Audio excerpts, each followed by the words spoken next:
खैरियत से होंगे। आज हम बात करेंगे लो ब्लड प्रेशर के बारे में। लो ब्लड प्रेशर की वजह क्या है और इसके हम क्या साइंस एंड सिम्टम्स देखते हैं एक पेशेंट में। हम उसको कैसे पता कर सकते हैं कि पेशेंट को क्या मसला है और हम इसको कैसे ट्रीट कर सकते हैं। सबसे पहले तो हमें ये पता होना चाहिए कि ब्लड प्रेशर होता क्या है। तो ब्लड प्रेशर जो है वो हमारी बॉडी के अंदर बहुत सारी आर्टरीज, नर्व्स और वेन्स होती हैं। हम आर्टरीज का जो प्रेशर होता है उसके अंदर जो खून है वो कितना जा रहा है और उसकी स्पीड कितनी है उसको हम मेजर करते हैं, उसको ब्लड प्रेशर कहते हैं। ब्लड प्रेशर जो है वो दो तरह के होते हैं। एक हाई ब्लड प्रेशर होता है, जो हमारा ब्लड प्रेशर है वो नॉर्मल से ज़्यादा हो जाता है, और एक हमारे पास लो ब्लड प्रेशर होता है जिसमें हमारा जो प्रेशर है वो कम हो जाता है। तो जो लो ब्लड प्रेशर है उसको हम कैसे करेक्टराइज करते हैं।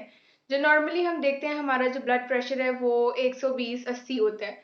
तो अगर हमारा ब्लड प्रेशर जो है वो 90 से कम हो गया है ऊपर वाला, क्योंकि उसकी जो रेंज है हमारे ब्लड प्रेशर की वो टोटल 110 से लेकर 140 तक ऊपर वाला, और जो हमारे पास डायस्टोलिक प्रेशर है, जो निचला वाला प्रेशर है, वो 60 से 80 तक होता है। लेकिन अगर हमारा ब्लड प्रेशर 90 से कम हो गया है बहुत ज़्यादा, और नीचे वाला जो प्रेशर है वो 60 से कम हो गया है, इसका मतलब ये है कि हमारा जो ब्लड प्रेशर है वो बहुत कम है।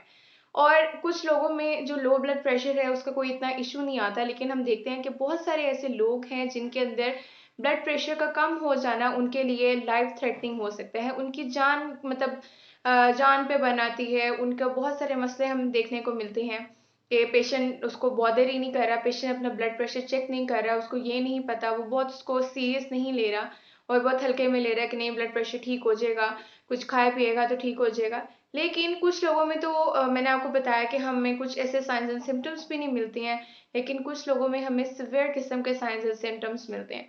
जैसे बहुत सारे लोग जो हैं उनको बहुत थकावट सी और चक्कर आते हैं, तो हम वो मतलब कहते हैं कि ब्लड प्रेशर चेक कर दो। तो अक्सर इस तरह के जो पेशेंट्स होते हैं इनके अंदर जो ब्लड प्रेशर होता है वो बहुत लो होता है। अगर हम साइंस एंड सिम्टम्स की बात करें कि एक मरीज आया है या मरीज ना भी आया हो, तो हम देखते हैं अक्सर कि बहुत सारे लोग जो हैं जो बहुत थकावट का जिक्र करते हैं, बहुत चक्कर आते हैं, उन लोगों को पानी की कमी बहुत महसूस करते हैं, और थोड़ा बहुत काम कर लें तो उनको ऐसा लगता है जैसे उन्होंने बहुत ज़्यादा काम कर लिया है। तो कन्फ्यूजन, उनको कुछ समझ नहीं आ रही होती है, वो कुछ फैसला नहीं कर पा रहे होते हैं। तो इस तरह के हम देखते हैं साइंस एंड सिम्टम्स उन लोगों में जिनके अंदर जो ब्लड प्रेशर होता है वो कम होता है। लेकिन हम ये भी देखते हैं कि बहुत सारे ऐसे लोग हैं जिनके अंदर वॉमिटिंग, नोजिया, फ्लू, ये चीज़ें भी हमें देखने को मिलती हैं कुछ लोगों में जिनका जो ब्लड प्रेशर होता है वो कम होता है। अब हम बात करते हैं कि ये तो बहुत नॉर्मल चीज़ें होगी कि नॉर्मली अक्सर हम ये कह देते हैं कि नॉर्मली ऐसा होता है कि पेशेंट को कुछ मतलब ऐसा कुछ खा लिया है जिसकी वजह से उसको वॉमिट आ रही है। लेकिन जो हमारा ब्लड प्रेशर है अगर वो बहुत ज़्यादा कम हो गया है, मीन्स कि ऊपर वाला तो 90 से कम हो गया, लेकिन जो नीचे वाला प्रेशर है वो 20 तक चला गया है, या ऊपर वाला भी प्रेशर जो है वो 20 तक चला गया है, इट मीन्स कि पेशेंट को बहुत सिवियर किस्म का मसला हो सकता है। पेशेंट शॉक में जा सकता है, उसको सर्कुलेटरी शॉक्स का सामना करना पड़ सकता है। मीन्स उसको दिमाग पर असर हो सकता है, वो कंफ्यूज हो सकता है। उसकी इस ब्लड प्रेशर में रेगुलेशन की वजह से पेशेंट की जो स्किन होती है उसका कलर डल होना शुरू हो जाता है, उसकी स्किन का कलर पेल होना शुरू हो जाता है, वो पीला पड़ना शुरू हो जाता है, क्योंकि बॉडी के अंदर कुछ मसला आ गया है। ब्लड प्रेशर इतना कम हो गया है कि हमारा हार्ट जो है वो ब्लड को पंप ही नहीं कर रहा है। तो हम ये देखते हैं कि सर्कुलेटरी शॉक्स उसके दिमाग पर असर होना शुरू हो जाता है सिर्फ इस ब्लड प्रेशर के कम होने की वजह से। तो पेशेंट किसी चीज़ में कोई भी काम भी नहीं कर सकता। और फिर हम देखते हैं कि बहुत सारे ऐसे लोग हैं जिनके ब्लड प्रेशर कम होने की वजह से हार्ट अटैक हमें देखने को मिलते हैं, हार्ट फेल हो जाता है उन पेशेंट का और पेशेंट अल्टीमेटली डेथ की तरफ चला जाता है। तो ये हमारे पास कुछ साइंस एंड सिम्टम्स हैं, और सिवियरली अगर हमारे पास ब्लड प्रेशर कम हो गया है तो वो शॉक कॉज कर देता है, मीन्स दिमाग पर असर हो सकता है उस ब्लड प्रेशर के कम होने का। बहुत सारे जो लोग हैं वो ये कहते हैं कि जब रात के टाइम अपना ब्लड प्रेशर चेक करते हैं तो वो बहुत कम आता है, और सुबह जब वो उठते हैं तो उनका जो ब्लड प्रेशर होता है वो ठीक हो जाता है। तो ये बॉडी का एक इंटरनली मैकेनिज्म है कि रात की टाइम जब हम मतलब लेटे हुए होते हैं तो हमारी जो बॉडी के अंदर जितने भी फ्लूइड, जितने भी मतलब ब्लड का फ्लो है वो नॉर्मली चल रहा होता है, ठीक है, क्योंकि उसने पूरी बॉडी में एक सर्कुलेशन दे रहे हैं। तो हमारा जो ब्लड प्रेशर है वो कम हो जाता है। और जब हम सुबह उठते हैं तो हमारा जो ब्लड प्रेशर है वो अल्टीमेटली राइज करना शुरू हो जाता है, बढ़ना शुरू हो जाता है। तो ये एक नॉर्मल बात है कि रात के टाइम जो ब्लड प्रेशर है वो कम हो जाता है, इसमें कोई इतना मसले की बात नहीं है। लेकिन अगर हम खड़े हैं, हमारा बॉडी के अंदर कुछ चेंजेस है, हम हमारा पोस्चर चेंज हो रहा है, हम बैठे थे फिर खड़े हुए और हमने देखा कि हमारा ब्लड प्रेशर नीचे गिर पड़ा, तो ऐसी क्या वजह है उस प्रेशर के गिरने की कि ब्लड प्रेशर क्यों इतना लो हो गया है। पेशेंट के स्ट्रेस लेवल भी हमारे ब्लड प्रेशर को डिटरमाइन करता है। जितना ज्यादा पेशेंट स्ट्रेस लेगा उतना ज्यादा उसका ब्लड प्रेशर जो है या तो हाई भी हो सकता है, लेकिन स्ट्रेस का जो लेवल है वो हमारे ब्लड प्रेशर को कम कर देता है। डिहाइड्रेशन हमारे पास एक कॉज आ जाती है जो कि एक मेडिकल कंडीशन है, हमारी बॉडी के अंदर पानी की कमी जो है उस वजह से भी हमारा जो ब्लड प्रेशर है वो कम हो जाता है। इसके अलावा हम देखते हैं कि हमारी कोई भी फिजिकल एक्टिविटी हम काम कर रहे हैं, रोजमर्रा के काम कर रहे हैं, तो थकन की वजह से हम देखते हैं कि हमारा जो ब्लड प्रेशर है वो कम हो जाता है। ये तो होगी एक नॉर्मल बात कि ये चीजें हम कर रहे हैं, ये एक नॉर्मल सी बात है। लेकिन कौन सी ऐसी मेडिकल कंडीशंस हैं जिसमें हम देखते हैं कि पेशेंट का जो ब्लड प्रेशर है वो फॉल कर जाता है। तो सबसे पहले हमारे पास आ जाती है प्रेगनेंसी। प्रेगनेंसी में हम पे जो वुमेन्स होती हैं उनका जो ब्लड प्रेशर है वो कम हो जाता है, लेकिन आफ्टर द डिलीवरी उनका जो ब्लड प्रेशर है वो वापस से नॉर्मल पे आ जाता है। इसके अलावा हम देखते हैं कि एंडोक्राइनोलॉजी की बात कर लेते हैं। एंडोक्राइनोलॉजी से मुराद ये है कि हमारी बॉडी के अंदर बहुत सारे हार्मोन्स हैं, हमारे जिस्म में बहुत सारे हार्मोन्स हैं, जिससे ग्रोथ हार्मोन्स, मतलब थायराइड हार्मोन्स, पूरी बॉडी में ये हमारी बॉडी के फंक्शंस को कंट्रोल कर रहे होते हैं। अगर उन हार्मोन्स में कोई मसला है, कोई डिजीज है, कोई गले में मसला है, कोई भी ऐसा मसला जो कि हमारे हार्मोन्स को इफेक्ट कर रही है, उस वजह से हमारा जो ब्लड प्रेशर है वो गिरना शुरू हो जाता है।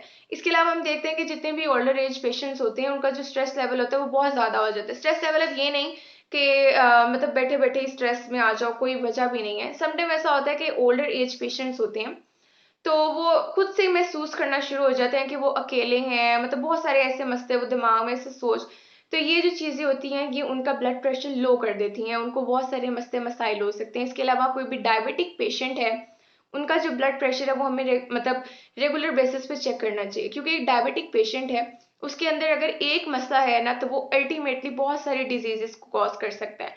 उसका एक मसला पूरी बॉडी के अंदर बहुत से मसले मसाइल पैदा कर सकता है। लिहाजा जो भी डायबिटिक पेशेंट है, एक तो उनकी हमें शुगर टेस्ट करनी चाहिए कि शुगर का लेवल बहुत ज़्यादा तो नहीं हो गया, कि शुगर का लेवल कम तो नहीं हो गया। इसके अलावा हमें उनकी ब्लड प्रेशर रेगुलेशन भी चेक करनी चाहिए कि उनका ब्लड प्रेशर इस टाइम कहाँ पर है, क्योंकि इस तरह के जो पेशेंट्स होते हैं अगर उनके अंदर शुगर का लेवल बढ़ गया है, ग्लूकोज बढ़ गई है, तो उनका जो ब्लड प्रेशर है वो ड्रॉप कर जाता है। और डायबिटिक पेशेंट के अंदर जो ब्लड प्रेशर ड्रॉप कर जाना है वो हमारे पास कार्डियोवैस्कुलर डिजीजेस कॉज कर सकता है। पेशेंट का हार्ट फेल हो सकता है, पेशेंट हार्ट अटैक में जा सकता है, उसको बहुत सारे मसाइल हो सकते हैं जस्ट बिकॉज के उसका जो ब्लड प्रेशर है वो कम हो गया। इसके अलावा हम देखते हैं कि बहुत सारे ऐसे लोग हैं जो कि ब्लड प्रेशर की मेडिकेशंस ले रहे होते हैं।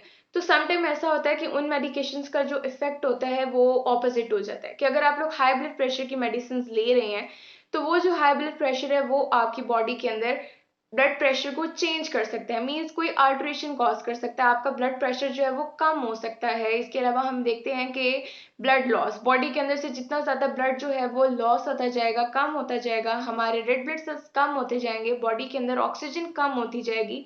और जब ऑक्सीजन कम होगी और कार्बन डाइऑक्साइड का कंटेंट बढ़ता जाएगा बॉडी के अंदर, ऑक्सीजन की कमी की वजह से पेशेंट का जो ब्लड प्रेशर है वो ड्रॉप कर जाता है। इसके अलावा हम देखते हैं कि कोई भी हार्ट मसला है, कोई पेशेंट दिल का मरीज है, उसके अंदर भी ब्लड प्रेशर का मसला आ सकता है, वो लो हो सकता है।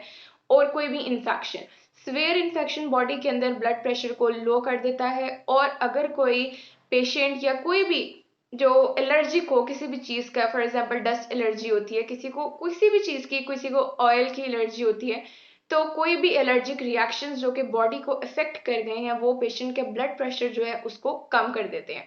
तो रिस्क फैक्टर्स में हमारे पास एजेस आ जाती हैं, जितनी ज़्यादा एज बढ़ती जाती है उतना पेशेंट का जो ब्लड प्रेशर है वो ड्रॉप होना शुरू हो जाता है, पेशेंट के अंदर डिजेनरेटिव चेंजेस आना शुरू हो जाते हैं।